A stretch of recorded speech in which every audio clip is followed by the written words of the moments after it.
YouTube, and welcome to lesson 91 of the Microsoft Word tutorial series, and today we're going to look at how to use grid lines inside of Microsoft Word. So over here you can see that we usually have a plain document, and if you're a designer, you want to make graphs or something, then you might want to have grid laying around.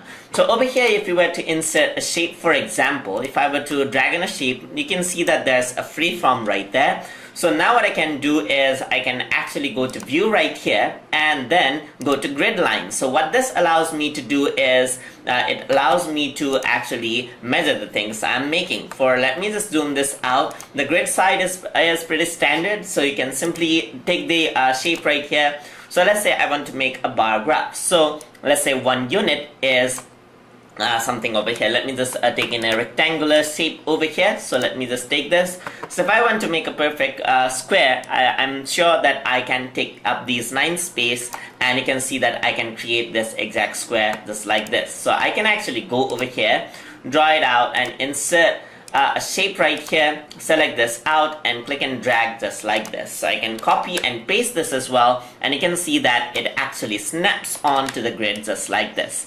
So now you can see that these are actually perfectly well aligned with each other. So you can go to view right here and then disable the grid line just like this, and you can see that there's a visual consistency right there.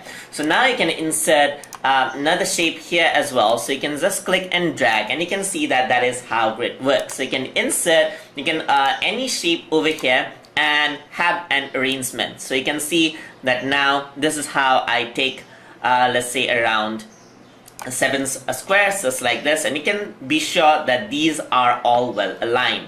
So I'm gonna take another rectangular shape over here and drag this one out, and then I'm gonna remove its fill color by choosing a preset just like this, and you can see that that is how the grid line works. So that is how the grid line actually appears just like that. So grid actually helps you to create consistent design. So if you are into graphic designing, then you might want to consider by starting how to use this. So that is how you can use grids inside of Microsoft Word. Hope you guys learned something as always, and as always, please like, comment, share, and subscribe.